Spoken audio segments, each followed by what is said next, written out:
So before we start talking about some of the changes that we're going to make next year, the changes that we're just going to make, we would have made organically, but then also the changes that we're going to make to reflect the new collective bargaining agreement. Let's talk about some changes that we aren't going to make. Realignment.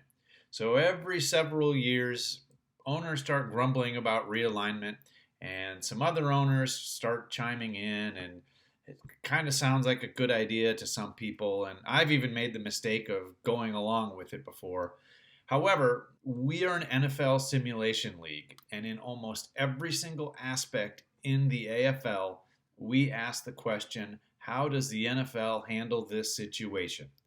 And any other answer than that, it's completely arbitrary, which is just a random choice or a personal whim, and there's no reason or system behind making that. It's just a completely random choice. People start complaining, owners start complaining because they want to shake the league up a little bit. Well, let's talk about some of the things that we do that shakes the league up. So, just as a few examples, the worst teams get the best draft slots in the next year. The worst teams get the first chance at the waiver picks. The better teams in the league play a harder schedule the following year, and the bad teams get to play an easier schedule the following year. Obviously, we're an auction league, so the players get to determine their own value on the open market, which eventually makes it impossible for the better teams to hoard the best players. A hard salary cap makes it even more difficult to hoard the best players. Even if a player hasn't made it to the open market yet via free agency, there are still mechanics in our league and in the NFL that increases their salary. So obviously in the AFL, we increase the salaries by 20% of that year one salary every single year. Again, making it hard for teams to hoard players. Players can hold out if they've overperformed a contract. Players can be tagged, which means, so again, they haven't reached the open market, but they can make the average of the top five salaries at their position or the average of the top 10. So they can do that without even reaching the open market.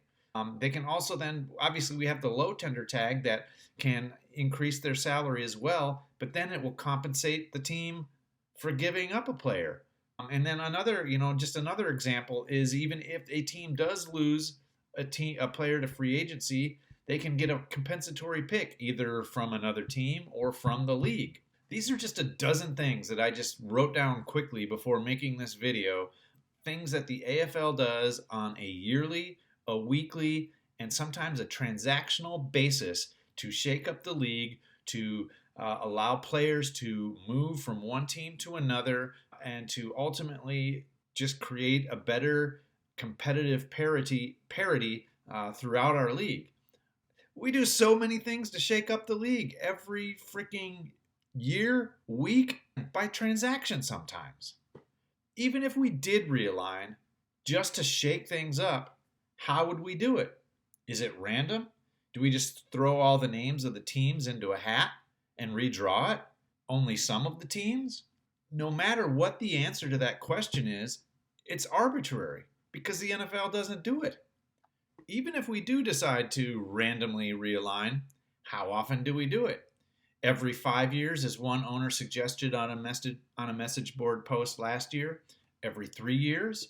Again, no matter what the answer is arbitrary. So now we've got an arbitrary method to how we're going to realign, and we have an arbitrary time frame. So we've got arbitration squared. So then what happens then too if we do randomly realign and the top four teams end up in one division, or the worst four teams end up in a division? How do we correct that? Well, that's another arbitrary answer. Who's going to decide that? It's just ridiculous to think that realignment is the answer here. That just goes against the whole fabric of the AFL. The whole fabric of the AFL and the NFL is to win your division. Win your division. Here's a perfect example. I had perfectly good quarterbacks on my team last year. However, I noticed one of my teams in my division only had one starting quarterback, so I drafted a quarterback with the number one pick. simply to put my opponent in my division at a disadvantage. It's completely unfair to me then to randomly realign the following year when I'm crafting my team to play against my opponent's weaknesses. No matter what decision we'd make for realignment, it's just as arbitrary as designing the AFL after European soccer leagues, where we have the top 8 teams in the Premier AFL league and the bottom 8 teams in a lower tier AFL league. And then at the end of each year, the 2 worst teams in our Premier AFL league get relegated to the other league, and the 2 teams in that league get promoted up to the Premier AFL league. Again, it's just completely arbitrary, because why would we do what European soccer leagues do in our NFL simulation league? I would argue that that is at least a better choice than just randomly realigning it, because at least there are professional sports leagues that use Premier Leagues and Championship Leagues and a series of promotions and relegations to determine who is in their league on a yearly basis. So the underachievers. So as their name suggests, that division has been traditionally a poorer faring division in our league. A lot of that is historic, dating back to just the random drawing of our leagues, and we had a couple of guys in that league who didn't even have access or regular access to the internet when we very first started. Obviously, then too, there's been some turnover in that league, in that division. But several years ago, I made the mistake of listening to some owners, and I realigned and I moved Big Daddy out of there into another division. Big Daddy has the 3rd best all-play record of the 2019 season. So what the all-play record does is it takes out the random nature of your weekly schedule. His all-play record was .725, so that really means he's got a 73% chance to win any game. As an example, the best all-play record in the underachievers was Pierce Stevel with .567, and Cube had a .521. So imagine now if Big Daddy hadn't been realigned into the other conference and was still in the underachievers, he'd have a 73% chance of winning every game, as opposed to basically a coin flip's chance of winning a game, which is what the top 2 teams in that division have now.